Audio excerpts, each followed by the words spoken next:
Selanjutnya adalah ada organizing a business resource. Jadi apa saja yang diperlukan, resource-resource yang diperlukan untuk membangun sebuah bisnis online, bisnis elektronik. Di sini ada contoh kecilnya, ada bagannya ya. Ada human resource yang terdiri dari website designer, programmers, webmasters. Lalu ada informational resource yang terdiri dari consumer tracking system, order fulfillment and tracking system, ada online content monitoring system. Lalu ada material resource seperti komputer, software, high speed internet connection lines. Ini adalah material resource ini seperti teknisnya yang diperlukan, kebutuhan teknis. Lalu yang terakhir adalah financial resource atau bagian keuangannya, itu terdiri dari investor interested in supporting a business firm, investor yang yakin dan percaya terhadap bisnis yang kita buat. Semakin percaya, mereka tentunya akan semakin yakin tentang menaruh uangnya, menginvestasikan uangnya di bisnis kita, seperti itu. Lalu ada electronic payment from customer. Saat ini banyak electronic payment ya, seperti Dana, bahkan bank m-banking, dompet-dompet online gitu ya, banyak seperti itu. Dalam upaya untuk mengurangi biaya sumber daya khusus yang digunakan dalam bisnis, biasanya banyak perusahaan itu beralih ke outsourcing. Dimana outsourcing itu pernah dibahas ya, itu proses mencari vendor dari luar dan pemasok yang menyediakan bantuan, suku cadang dan materi profesional dengan biaya yang rendah. Berikutnya ada satisfying needs online. Internet telah menciptakan beberapa kebutuhan pelanggan baru yang tidak ada sebelum penciptaan internet. Bisnis juga dapat memenuhi kebutuhan tersebut, serta yang lebih tradisional juga ada. Jadi yang sebelumnya tradisional juga bisa terpenuhi oleh kebutuhan yang awalnya itu harus offline ya juga bisa dijadikan online seperti itu.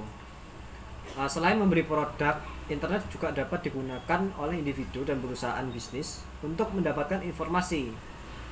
Sebagai contoh, penggunaan internet dapat mengakses surat kabar, majalah, dan program radio dan televisi pada waktu dan tempat yang nyaman bagi mereka. Lalu pelanggan dapat menanggapi informasi di internet dengan meminta informasi lebih lanjut atau mengajukan pertanyaan spesifik yang dapat menyebabkan pembelian produk atau layanan. Ini biasanya ada di komen ya, komen dari produk tersebut. Lalu ada creating a business profit. Ada dua di sini ya, increasing sales revenue sama reducing expense. Sebenarnya kedua teori ini secara umum bukan di bisnis saja, di bisnis normal, di bisnis lainnya juga menerapkan ini untuk bisa menciptakan profit seperti itu. Tapi semuanya sebenarnya sama saja. Ada increasing sales revenue. Jadi setiap sumber pendapatan penjualan yang mengalir ke suatu perusahaan disebut sebagai aliran pendapatan ya. Salah satu cara untuk meningkatkan pendapatan adalah dengan menjual barang dagangan di internet. Jadi dengan menjual barang dagangan di internet, kita dapat mencapai pangsa pasar yang lebih luas daripada ketika kita menjualnya secara langsung seperti itu. Lalu yang kedua adalah reducing expense, mengurangi beban ya, mengurangi pengeluaran yang tidak perlu dan melakukan pengeluaran itu hanya untuk pengeluaran yang bersifat krusial seperti itu. Jadi ini dapat membantu meningkatkan profitabilitas. Berikutnya adalah fundamental models of the business. Model bisnis mewakili sekelompok karakteristik umum dan metode dalam menjalankan bisnis untuk menghasilkan pendapatan dan mengurangi biaya. Model bisnis dibagi menjadi dua. Yang pertama adalah business to business atau B2B model, yaitu suatu model di mana perusahaan menggunakan internet terutama untuk melakukan bisnis dengan bisnis lain. Perusahaan dengan model B2B mempunyai tipe. Yang pertama, perusahaan yang fokusnya adalah memfasilitasi transaksi penjualan antar bisnis. Contohnya, perusahaan Dell memproduksi komputer sesuai dengan spesifikasi yang dimasukkan oleh pelanggan di website Dell. Yang kedua adalah tipe yang lebih kompleks dengan melibatkan perusahaan dan perusahaan pemasok. Contohnya, perusahaan Ford, General Motors, dan Chrysler yang menghubungkan ribuan pemasok yang menjual mobil, membuat stud cadang, persediaan, dan bahan mentah yang bernilai jutaan dolar setiap tahunnya. Yang kedua adalah business to consumers atau B2C model, yaitu suatu model yang digunakan oleh perusahaan yang berfokus pada konsumen individu.